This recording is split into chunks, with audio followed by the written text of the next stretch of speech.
মধ্যরাতে চরমোনাই পীরের দরবারে এনসিপির নেতারা। চট্টগ্রামে ছাত্রদলের বিক্ষোভ মিছিল। মুক্তিযুদ্ধকে সুপরিকল্পিতভাবে অস্বীকার করার প্রবণতা দেখা যাচ্ছে। চরমোনাই পীর বলেছেন, দেশের শত্রুরাই পিআর নির্বাচনের বিরোধিতা করতে পারে। বিচারিক আদালতে তারেক এবং জোবায়দা রহমানের বিচার নিরপেক্ষ হয়নি বলে মন্তব্য করেছে হাইকোর্ট। এতক্ষণ শুনছিলেন সংবাদ শিরোনাম, এবারে বিস্তারিত। দেশব্যাপী জুলাই পদযাত্রার অংশ হিসেবে জাতীয় নাগরিক পার্টির কেন্দ্রীয় নেতৃবৃন্দরা বরিশাল বিভাগে পদযাত্রা করেছেন। এর অংশ হিসেবে চরমোনাই পীরের দরবার পরিদর্শন করেছেন তারা। সোমবার দিবাগত রাত্রে এনসিপির আহ্বায়ক নাহিদ ইসলাম সহ কেন্দ্রীয় প্রতিনিধি দল সেখানে গেলে তাদের স্বাগত জানিয়েছেন ইসলামী আন্দোলন বাংলাদেশের মহাসচিব মাওলানা সৈয়দ এসাক মোহাম্মদ আবুল খায়ের এবং দলের সহ প্রচার ও দাওয়া সম্পাদক KM শরীয়তুল্লাহ সহ কেন্দ্রীয় জেলা ও মহানগর শাখার নেতৃবৃন্দরা। পরে ইসলামী আন্দোলন বাংলাদেশের সিনিয়র নায়েবে আমির মুফতি সৈয়দ মোহাম্মদ ফয়জুল করিম এনসিপির কেন্দ্রীয় নেতৃবৃন্দের সঙ্গে সৌজন্য সাক্ষাতে মিলিত হন। এরপর নাহিদ ইসলাম ও সৈয়দ মোহাম্মদ ফয়জুল করিম সাংবাদিকদের সঙ্গে বিভিন্ন বিষয় নিয়ে কথা বলেন। এ সময় ফয়জুল করিম বলেন, গত বছর জুলাইয়ে হাসিনা বিরোধী আন্দোলন যখন তুঙ্গে, তখনই আমরা ওই আন্দোলনকে সমর্থন করেছিলাম। এখনও আমরা জুলাই আন্দোলনের চেতনা ধারণ করি।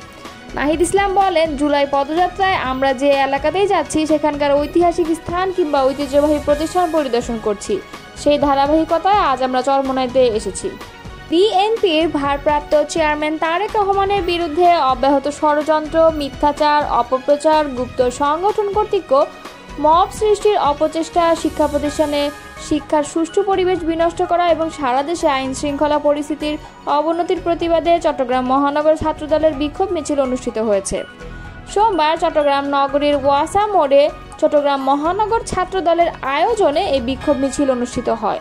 চট্টগ্রাম মহানগর ছাত্রদলের আহ্বায়ক সাইফুল আলম বলেন, 5 আগস্ট পরবর্তী একটি গুপ্ত সংগঠন শিক্ষা প্রতিষ্ঠানে মব তৈরি করে অস্থিরতা সৃষ্টি করে, শিক্ষার পরিবেশ বিনষ্ট করেছে এবং সামাজিক যোগাযোগ মাধ্যমে প্রোপাগান্ডার ভিত্তিতে কোমলমতি শিক্ষার্থীদের বিভ্রান্ত করার অপচেষ্টা করেছে। এজন্য প্রতিটি ক্যাম্পাসে জাতীয়তাবাদী ছাত্রদল ক্যাম্পাস এবং রাজপথে সজাগ আছে। চট্টগ্রামের প্রতিটি শিক্ষা প্রতিষ্ঠানে সুষ্ঠু পরিবেশ রাখতে ছাত্রদল বদ্ধপরিকর। তিনি বলেন, গণতন্ত্র প্রতিষ্ঠায় জাতীয়তাবাদী ছাত্রদল সবসময় রাজপথে আন্দোলন সংগ্রামে থাকে। ঠিক যেমনইভাবে গত জুলাই আন্দোলনে চট্টগ্রাম কলেজ ছাত্রদলের আহ্বায়ক কমিটির সদস্য ওয়াসিম 16 জুলাইয়ে ছাত্রলীগের সন্ত্রাসীদের গুলিতে শহীদ হয়েছিল। মহানগর ছাত্রদলের সদস্য সচিব শরীফুল ইসলাম তুহিন বলেন, গোপন তৎপরতায় দীর্ঘদিন গুপ্ত অবস্থায় মব সৃষ্টির মাধ্যমে সারা দেশে যে অরাজকতা সৃষ্টির পায়তারা চলছে তার বিরুদ্ধে জাতীয়তাবাদী ছাত্রদল রাজপথে সজাগ। যে কোনো কিছুর বিনিময়ে শিক্ষা প্রতিষ্ঠানের সাধারণ ছাত্রছাত্রীদের পক্ষে ছাত্রদল পাশে থাকবে, পাশাপাশি দেশের সাধারণ জনগণের পাশে থাকবে এবং আইন শৃঙ্খলা পরিস্থিতি স্বাভাবিক রাখার ক্ষেত্রে ছাত্রদল সর্বদা রাজপথে আছে।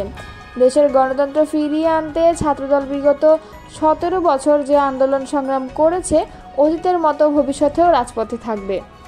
বিক্ষোভ মিছিলে উপস্থিত ছিলেন চট্টগ্রাম মহানগর ছাত্রদলের যুব আহ্বায়ক তরিকুল ইসলাম তানভীর, সালাউদ্দিন শাহেদ, সামিয়া তামিন জিসান, GM সালাউদ্দিন কাদের আসাদ, MA হাসান বাপ্পা, খন্দকার রাজিবুল হক বাপ্পি, মোহাম্মদ ইসমাইল, মোহাম্মদ আনাস এবং জাহেদ হোসেন খান জসি, ফখরুল ইসলাম শাহিন প্রমুখ। মুক্তিযুদ্ধকে সুপরিকল্পিতভাবে অস্বীকার করার প্রবণতা দেখা যাচ্ছে বলে মন্তব্য করেছেন বিএনপি মহাসচিব মির্জা ফখরুল ইসলাম আলমগীর।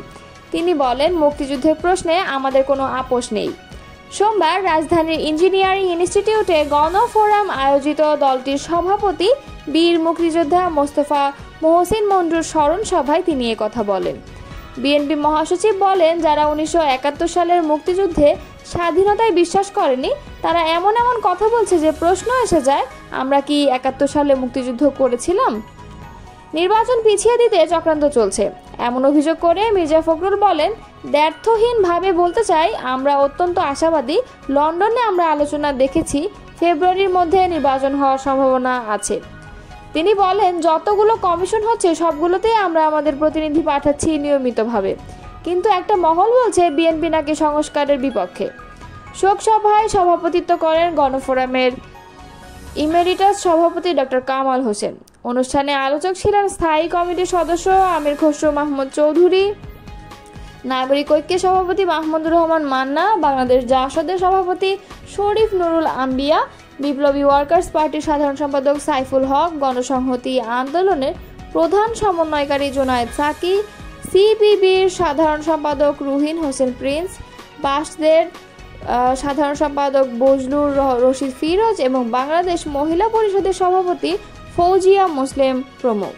ইসলামী আন্দোলন বাংলাদেশের আমির মুফতি সৈয়দ রেজাউল করিম বলেছেন, দেশ থেকে ফ্যাসিবাদ বিতাড়িত করতে আমরা আগামী জাতীয় নির্বাচনে পিআর পদ্ধতি চেয়েছি।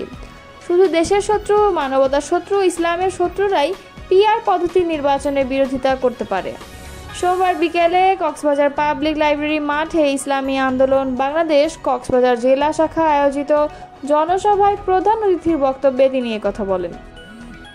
এ সময় মুফতি রেজাউল করিম বলেন, যারা 53 বছর রাষ্ট্র শাসন করেছে তাদের পরিচয় জাতি পেয়েছে। এরা বাংলাদেশকে দুর্নীতিতে 5 বার বিশ্ব চ্যাম্পিয়ন করেছে, হাজার হাজার মায়ের বুক খালি করেছে, লাখো কোটি টাকা পাচার করে কানাডা, লন্ডন, মালয়েশিয়ায় বেগমপাড়া বানিয়েছে, তামাম দুনিয়ায় নৃশংসতার সাক্ষী আয়নাঘর তৈরি করেছে, লাখ লাখ মানুষকে কারাবন্দি, জেলবন্দি ও মিথ্যা মামলা দিয়ে পুরো দেশকে কারাগারে রূপান্তরিত করেছে। শুধু কি তাই, জুলাই আগস্টের ন্যায় অন্যায়ের ছাত্র জনতার গণ আন্দোলনে পাখির মতো গুলি করে 2000 ছাত্র জনতাকে খুন করেছে। হাজারো মায়ের আর্তনাদ, মুগ্ধ আবু সাইদের আত্মত্যাগের দৃশ্য এখনো চোখের সামনে ভাসছে। চরমনায় পীর বলেন, 5 আগস্ট নতুন স্বাধীনতা পেলেও পাশের দেশের ষড়যন্ত্র থেমেনি। সুতরাং নতুন স্বাধীনতার অংশীজনদের আচার আচরণে সংযত হতে হবে, যাতে ঐক্য বিনষ্ট না হয়। সোহাগ হত্যা আয়ামে জাহেলিয়াতের নির্মমতাকেও হার মানিয়েছে। প্রয়োজনীয় রাষ্ট্র সংস্কার, গণহত্যার বিচার, সংখ্যানুপাতিক পদ্ধতিতে সুষ্ঠু ও নিরপেক্ষ নির্বাচন, চট্টগ্রাম কক্সবাজার মহাসড়ক 4 লেনে উন্নীতকরণ, কক্সবাজারকে পর্যটন বান্ধব আধুনিক সিটি হিসেবে গড়ে তোলা এবং দেশ বিরোধী সব ষড়যন্ত্র ও চক্রান্তের প্রতিবাদে ইসলামী আন্দোলন বাংলাদেশ কক্সবাজার জেলা শাখা এই জনসভার আয়োজন করে। জনসভায় অন্যদের বক্তব্য দেন ইসলামী আন্দোলন বাংলাদেশের কেন্দ্রীয় সাংগঠনিক সম্পাদক শাহ ইফতেখার তারিক, কেন্দ্রীয় আমেলা সম্পাদক মুফতি রেজাউল করিম আবরার, কক্সবাজার জেলা জামায়াতের আমির মাওলানা নূর মোহাম্মদ আনোয়ারি। ইসলামী আন্দোলন বাংলাদেশের জেলা সভাপতি মোহাম্মদ আমিরুল ইসলাম মীরের সভাপতিত্বে অনুষ্ঠিত জনসভার শেষান্তে প্রধান অতিথি চরমনায় পীর কক্সবাজারের 4টি আসনে ইসলামী আন্দোলন বাংলাদেশের 4 প্রার্থীকে পরিচয় করিয়ে দেন।